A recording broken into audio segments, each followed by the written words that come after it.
अस्सलाम वालेकुम दोस्तों। इस वक्त हम लंदन में मौजूद हैं और लंदन काफ़ी जो पाकिस्तान या दूसरे ममालिक में से देखेंगे उनकी इंफॉर्मेशन के लिए मैं आपको बताना चाहता हूँ। ये लंदन शहर का नाम है जी, और इंग्लैंड मुल्क का नाम है। यूके स्टेट का यानी यूनाइटेड किंगडम रियासत का नाम है। सो इसे मुख्तलिफ नामों से जाना जाता है। इस वक्त मैंने 5 साल इसी एरिया में गुजारे हैं। इस वक्त मैं लंदन नहीं, नोटिंगम में रहता हूँ। मेरे साथ आप जानते हैं हमारे अरसलान भाई हैं। अरसलान भाई आज विज़िट कर रहे हैं मेरे साथ लंदन का। एक काम था यहाँ पर, उस सिलसिले में हम आए। और ये लंदन का मशहूर तरीन इलाका है, लंदन लंदन का महंगा तरीन इलाका है। अगर यहाँ पर एक फ्लैट की बात करें तो 1 1 मिलियन 2 2 मिलियन का एक एक फ्लैट है। तो अरसलान साहब, अभी तक आपने जितना देखा है लंदन को और नोटिंगम में, अगर आप डिफरेंस बनाए तो क्या, अगर हम नोटिंगम का देखें तो वहां पर हमारे पास विक्टोरिया सेंटर है।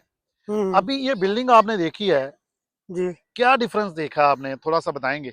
जैसे आपने बात की है न कि ये लंदन है और माशाल्लाह ये बिल्डिंग्स आप देख रहे हैं हमारे पीछे, और ये माशाल्लाह कितना सोना पार्क है। और जैसे आपने बताया कि वो विक्टोरिया सेंटर है, वो अगर उसमें देखें तकरीबन आई थिंक प्रॉब्ली 20-25 दुकानें होंगी। ठीक है।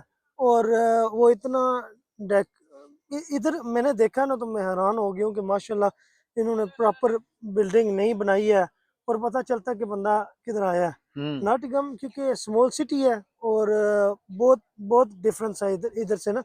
इधर की ये बिल्डिंग्स भी आप देख सकते हैं। और स्पेशली आज हमने बस पर ट्रैवल किया। बस पर हमने हमने देखा कि एयर कंडीशनिंग है, और नॉटिंघम में कोई मतलब कोई एयर कंडीशनिंग मैंने नहीं देखी, ये तो बसों पहली के दफा अंदर एयर देखी। कंडीशन नहीं जी है। जी जी। ठीक हो गया।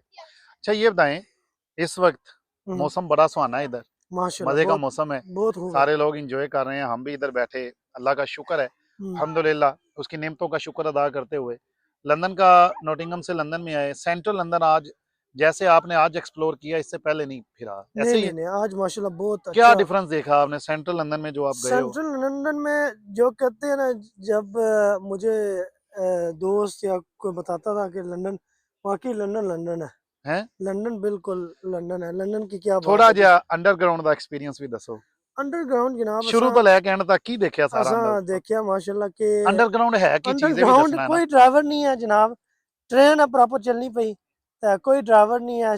कंप्यूटर ना सिस्टम है। उन्हें हाली बंदा एक भालिया हुआ है, जिसने विच वो बंदा सिर्फ बंदी मुतमिन करना पिया कि तुसा मतलब तुसा कोई डैमेज नहीं होएगा। लेकिन पूरा जरा अंडरग्राउंड सिस्टम है जनाब, पूरा कैसल भाई भी देखा ये तो माशाल्लाह 4-5 साल इधर लंदन रहन तो इन्ना पहले भी देखिए, तो मैं पहली दफ़ा देखिए जनाब कि पूरा कना सुनना कंप्यूटर सिस्टम है। और स्टेप बाय स्टेप जिला भी कोई स्टेप बचना पे जनाब वो ट्रेन रुकनी पई है। फिर अगले स्टेप तक आपने आप रुकनी पई है, बंदे चढ़ने पे सही बंदे चढ़ने पे दरवाजे जनाब बंद हो रहे हैं। बड़ा बड़ी गल है। जबरदस्त। अंडरग्राउंड ਦਾ ਤੁਹਾਡਾ ਪਹਿਲਾ ਸਫ਼ਰ ਸੀ? जी जी बिल्कुल मजा आया?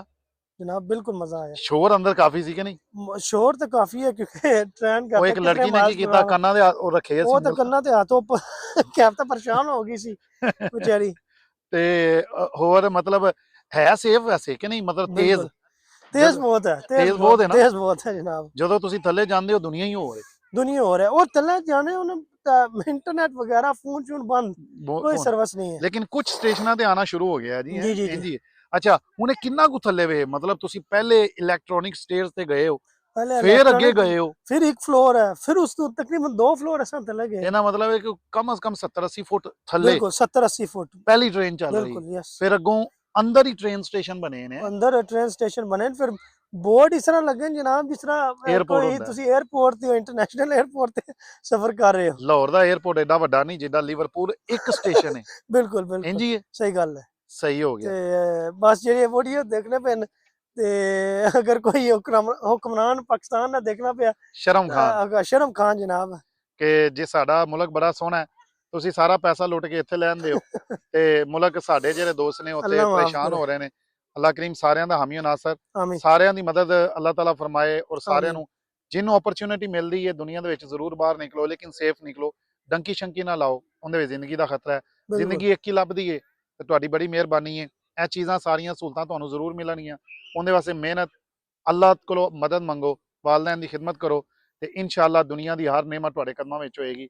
ਕਦੀ ਮੌਕਾ ਮਿਲੇ ਤੇ ਬਾਹਰ ਜ਼ਰੂਰ ਨਿਕਲੋ, ਲੇਕਿਨ ਗਲਤ ਕੰਮ ਨਹੀਂ ਕਰਨਾ। ਸਹੀ ਗੱਲ ਆਓ ਅੱਗੇ ਚੱਲਦੇ ਹਾਂ। ਬਹਰਹਾਲ ਜੇ ਚੈਨਲ ਤੁਸੀਂ ਹਾਲੇ ਤੱਕ ਫਾਲੋ ਜਾਂ ਸਬਸਕ੍ਰਾਈਬ ਨਹੀਂ ਕੀਤਾ, ਕੈਸਰ ਮਹਿਮੂਦ ਮਦਨੀ ਨੂੰ ਫੇਸਬੁੱਕ ਔਰ YouTube ਤੇ ਤੁਸੀਂ ਫਾਲੋ ਕਰ ਲਓ, ਸਬਸਕ੍ਰਾਈਬ ਕਰ ਲਓ ਤੇ ਇਨਸ਼ਾਅੱਲਾ ਨਵੀਂ ਗੁਫ਼ਤਗੂ ਦੇ ਨਾਲ ਤੁਹਾਡੇ ਨਾਲ ਫਿਰ ਗੱਲਬਾਤ ਕਰਾਂਗੇ। ਆਓ ਅੱਗੇ ਨਿਕਲਨੇ ਆ, ਅੱਲਾਹ ਦੀਆਂ ਨੇਮਤਾਂ ਦਾ ਸ਼ੁਕਰ ਅਦਾ ਕਰਨੇ ਆ। ਅਸਲਾਮ ਅਲੈਕੁਮ ਵਰਹਿਮਤੁல்லாਹਿ ਵਬਰਕਾਤੁਹੂ।